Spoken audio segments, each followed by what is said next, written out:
From the Heritage Foundation, I'm Tim Descher, and this is Heritage Explains.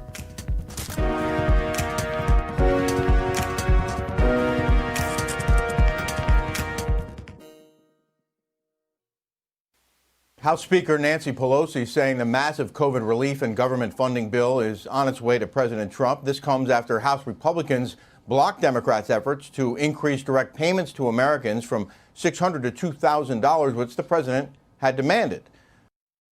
I am asking Congress to amend this bill and increase the ridiculously low $600 to $2,000 or $4,000 for a couple.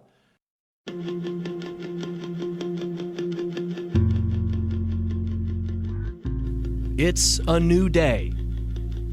The Democrats and President Trump are actually on the same side of an issue.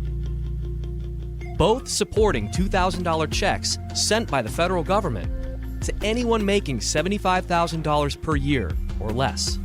These checks will be sent regardless of whether or not a person is employed. If we watch or read the news, one common word is used to describe these checks: stimulus. Here we go again. Since when did government payments of any amount stimulate anything except our already out-of-control debt? Or, given the pandemic, is this time different than times in the past? Will this money actually stimulate economic activity? Will increasing payments from $600 to $2,000 do anything meaningful for people? Adam Michel is a senior policy analyst in the Rose Center for the Federal Budget here at the Heritage Foundation.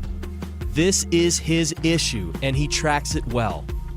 He's going to correct this dangerous DC narrative and walk us through the 5 reasons why a stimulus check is not the answer. Rather, the best path forward is the government working to ensure that the economy can reopen safely.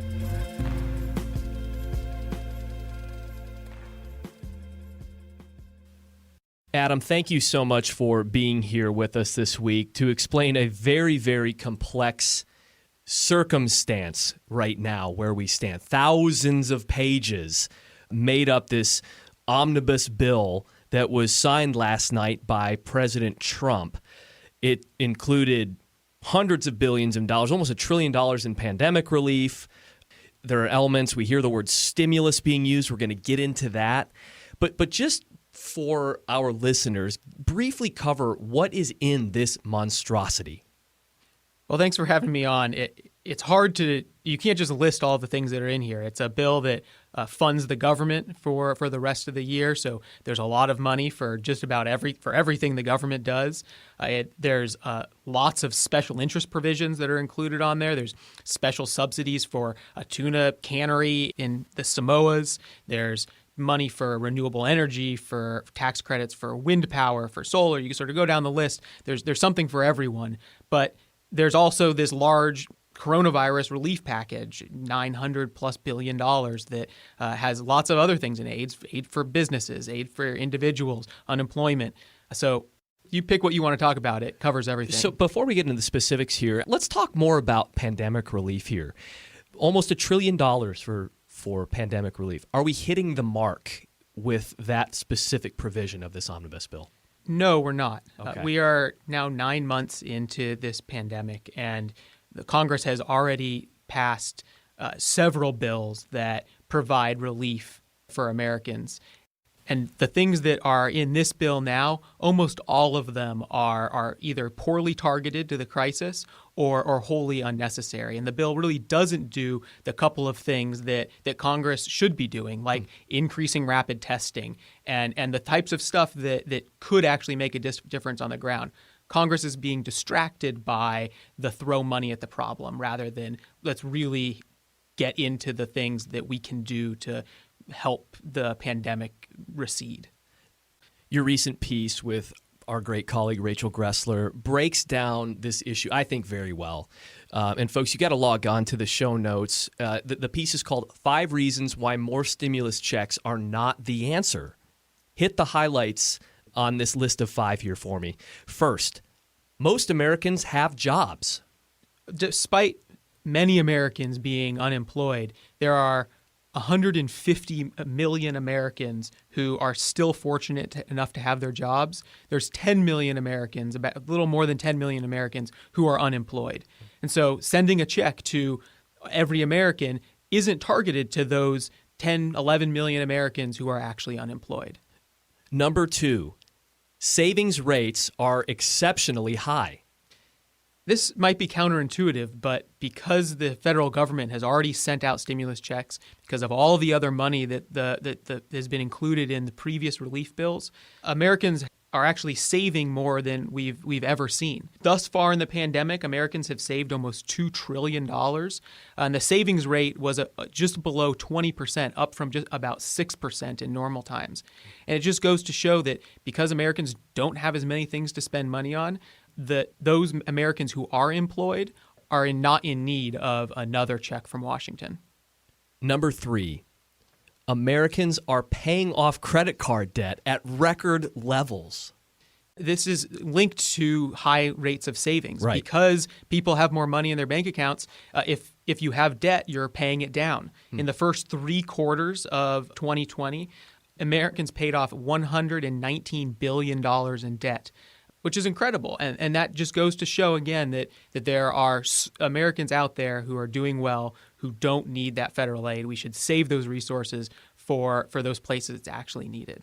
Number 4, they aren't stimulative. This gets to the fallacy that the federal government can tax it and spend its way into economic prosperity. So-called Keynesian economics, right? So, exactly. It's this idea that the federal government can write checks and those checks will magically turn into economic growth. We simply don't see this historically. That we've countless historical examples, the most recent one being the Great Recession. We tried sending checks to many Americans. We didn't see big spikes in people going out and spending that money in a way that would expand the economy. We've been talking about people increasing their savings and paying off debt. That's mostly what people do when they get this windfall from Washington. And so there's no reason to expect that this time, this economic crisis where people are not doing the economic activities they otherwise would because they're scared to go out, because the government told them they couldn't, that a check from Washington is somehow going to change those dynamics dramatically. Yeah, and it doesn't necessarily drive business investment, which is one of the major things that helps grow the economy, that helps people be employed, gain employment, stay employed. That investment that a business puts in, a $600 check isn't going to be the difference between a company investing and not. Economic growth ultimately comes from people working with new tools, better tools, and those tools require investment, as you were talking about. And it's that underlying investment in the economy that ultimately makes us better off year after year after year. And when the government taxes our money away in order to send a check to every American, it undermines that original channel of investment that built the economy, that allows us to have the resources to have the massive government we have today. And so ultimately, in the long run, stimulus checks today will make us poorer in the future rather than better off. The final reason more stimulus checks are not the answer. Number 5, further spending increases the risk of financial crisis. The federal debt continues to expand. We're going to easily pass debt that's the same size as our annual economy this year. The $2.2 trillion in new debt that Congress has took on before this most recent additional $1 trillion is the equivalent of $18,000 for every American household. This new bill that was just signed pushes that to $26,000 for every American household. And that's just coronavirus aid, new coronavirus aid debt. And then we have all the rest of the things the federal government spends money on. And so eventually that has to stop. We don't know when. The crisis is looming out there, and Congress will have to get their act together sooner or later. Let's talk about this idea of using this crisis to bail out states. That's been a huge issue pushed by the left, and some people on the right have been in favor of that idea. Was there any funding in this to help states pay off pension obligations or things like that. One of the wins in this bill is that there is no unrestricted additional aid to state and local governments. And that's a good thing. Congress was right not to increase this unrestricted aid. Congress has already provided 8 times any revenue losses that states have seen to date, so more than making up for any loss in tax revenue state and local governments have seen. The idea that the federal government should be further sending money to states isn't consistent with what we've seen the actual data on the ground say state and local governments would need, and setting aside the fact that it's not the federal government's role in the first place to subsidize state and local budgets. So let's say the federal government sends the state of Michigan money. Is there any way that money, regardless of what the federal government expects it to be spent on, is there any way that they'll be able to use that money to bail out a pension or do something else that they would otherwise not be able to do without this federal money? Money is fungible. Right. That means that if you say, Tim, here's $1, only spend it on food. You could spend that $1 on food, but you freed up another $1 that you would have spent on food for whatever else. Right. And so the bill that was passed did provide a lot of additional money to states for things like transportation and contact tracing and vaccine distribution. And so all of that money does free up additional resources elsewhere in state budgets. But it's a small win, at least, that the federal government didn't say, don't even put up the pretense that you're not going to spend it on these other things. Here's unrestricted money. I think that it was ultimately a good thing. If you were given 1 minute to tell Congress, tell the president, no more stimulus, what would be your elevator pitch for that? Stimulus, in the traditional sense, doesn't work. Historically, in the last couple of months, we've been trying it. Instead, allowing people to get back to work, allowing schools to open back up, allowing businesses to operate. These are the things that will help begin to make people whole again. We can't fix this problem by throwing money at it. We should instead be focusing on those things that allow people to get back to their communities, get back to their livelihoods. And that is a much harder nut to crack, but sending a check to every American doesn't even get us part of the way there. And it just takes us deeper into the mess that we've been making. It just digs the hole deeper that Congress has been digging for frankly decades now. And it just delays the conversation on how are we going to ultimately pay all of this back.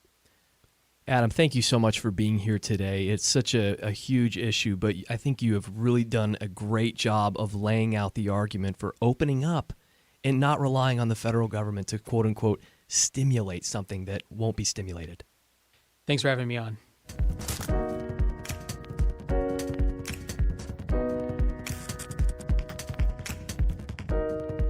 Thank you so much for being a loyal listener to Heritage Explains. I've gone ahead and linked to Adam's work as well as some other goodies in the show notes, so log on, check it out. We like it when you like us, we give thumbs up when you give us thumbs up, and we are positive on positive feedback and comments alike. So leave them wherever you listen or send us an email at managingeditor@heritage.org. Michelle Cordero is up next week.